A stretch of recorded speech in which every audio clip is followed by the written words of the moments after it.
प्रणाम मित्रों। वक्रतुंड महाकाय सूर्यकोटि समप्रभ निर्विघ्नं कुरु मे देव सर्वकार्येषु सर्वदः। भगवान गजानन को प्रणाम करते हुए आइए आज का वीडियो शुरू करते हैं। पूर्व वाले वीडियो में जैसा कि मैंने आपको बोला था कि तुलसा जी के एक पुरातन कथा है, वो भी मैं आपको बताऊंगा। आज उसी बारे में वीडियो बना रहा हूँ। देखिए, तुलसा जी जो हैं वो कौन है। पूर्व काल में जो है एक वृंदा नाम की स्त्री थी, जो अत्यंत ही पावन चरित्र की स्त्री थी।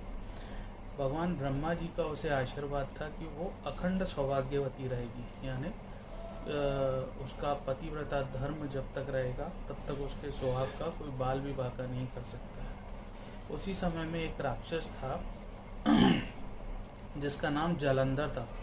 जालंधर जो है वो शिव जी का अंश था।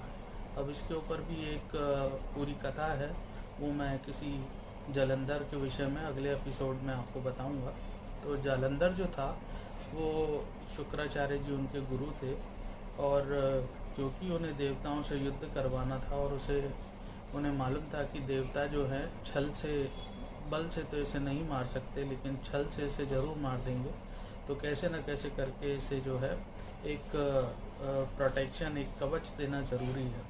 तो उन्हें जो है ये वृंदा जो कन्या थी इसका स्मरण आया, और उन्होंने जो है जालंधर से वृंदा का विवाह कराया। वृंदा जो है वो अत्यंत ही पावन चरित्र की महिला थी, और नित्य जो है वो अपने पति धर्म का पालन किया करती थी। जब जालंधर को ये आभास हो गया कि अब उसके आसपास जो है एक ऐसा कवच है, अभेद्य कवच है, जिसे कोई भी नहीं हटा सकता है, तो उसने जो है दुराचार करना शुरू किए और चारों ओर हाहाकार मच गई। ये सब देखकर जो है देवता वो भगवान शिव के पास गए और उन्हें जाके प्रार्थना की कि हे प्रभु, हमें इस राक्षस से बचाइए। लेकिन दैत्य वृत्ति का होने के कारण जालंधर ने इतना दुस्साहस कर दिया कि वो भगवान शिव से युद्ध करने के लिए चला गया। जब भगवान शिव और उसके बीच में युद्ध हो रहा था, तब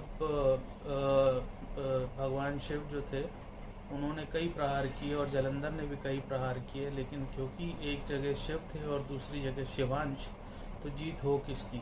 दोनों ही जगह तो शिव लड़ रहे थे। तो युद्ध एक दिन चला। एक दिन बाद उन्होंने आपस में विचार विमर्श किया, और तब भगवान विष्णु जो हैं उन्होंने जालंधर का रूप धर के और वृंदा के पास गए। वृंदा जो थी वो भगवान विष्णु की परम भक्त थी, और वो सदैव जो है विष्णु नाम का जाप किया करती थी। भगवान विष्णु जो है जब जालंधर का रूप धर के वृंदा के पास गए, वृंदा की आदत थी कि जब भी जालंधर आता था तो वो उन्हें प्यार से गले लगाया करती थी। तो जब भगवान विष्णु जालंधर का रूप धर के वहाँ गए तो नित्य कर्म की तरह इस बार भी उन्होंने अपने गले लगाया। गले लगाते ही उसे आभास हो गया कि ये मेरा पति नहीं है, और यही जो है उसके सती धर्म जो है, उसके पतिव्रता धर्म जो है वो खंडित हो गया। इसी बीच मौके का फायदा उठा के भगवान शंकर ने अपने त्रिशूल से जालंधर का वध कर दिया। अब वृंदा जो है वो अत्यंत दुखी हुई। एक तो उसके पति की मृत्यु, और दूसरा अखंड सौभाग्यवती का जो उसका वरदान था वो कहीं न कहीं निष्फल होता हुआ दिख रहा था। तो दोनों ही वजह से जो है वो अत्यंत दुखी हुई। उसे भगवान विष्णु पर बहुत क्रोध आया, और उसने भगवान विष्णु को श्राप दिया कि जिस तरीके से तुमने किसी दूसरे की पत्नी जो है उसका धर्म भ्रष्ट किया है, एक दिन ऐसे ही कोई व्यक्ति तुम्हारी पत्नी जो है उसका भी धर्म भ्रष्ट करेगा, उसे भी छल से जो है कहीं ले जाएगा। तो बाद में रामायण में जब भगवान विष्णु ने राम अवतार लिया था, तब हम इस श्राप को फलीभूत होते हुए देख सकते हैं, जिसमें माता सीता को रावण ने हरण कर लिया था। खैर, ये बात तो हुई। उसके बाद भगवान विष्णु जो है उन्होंने खूब वृंदा को समझाया और उसे ये बोला कि तेरे पति धर्म जो है, जो मेरी वजह से टूटा है, उसका मैं निवारण करता हूँ, और अखंड सौभाग्यवती जो तुझे ब्रह्मदेव का आशीर्वाद है उसे भी मैं सिद्ध सार्थक करता हूँ। मैं आज से तुझे अपनी पत्नी के रूप में वर्ण करता हूँ, लेकिन क्योंकि विष्णु के रूप में लक्ष्मी जी जो हैं वो मेरी पत्नी है, तो इसीलिए मैं शालिग्राम का रूप धरता हूँ और शालिग्राम के रूप में मैं तेरा वर्ण करता हूँ। तो ये बात जो है, ये फैक्ट है कि जहाँ माता तुलसी हैं वहाँ शालिग्राम भी होंगे, क्योंकि ये जो है भगवान विष्णु ने माता तुलसी को ऐसा वचन दिया था। और वृंदावन जो स्थल है जहाँ भगवान विष्णु का निवास है, वो भी इसीलिए ही बोला जाता है क्योंकि वृंदा जो है, जिन्हें तुलसी का रूप कहा गया है, भगवान विष्णु ने ये भी बोला था कि कलयुग के अंदर तुलसी के पौधे में तुम्हारा वास होगा और तुलसी के पौधे के साथ शालिग्राम रखने पर मनोवांछित फलों की प्राप्ति होगी। तो जहाँ जहाँ माता तुलसी का पौधा होता है वहाँ वहाँ शालिग्राम रखने से 2 गुना फल मिलता है।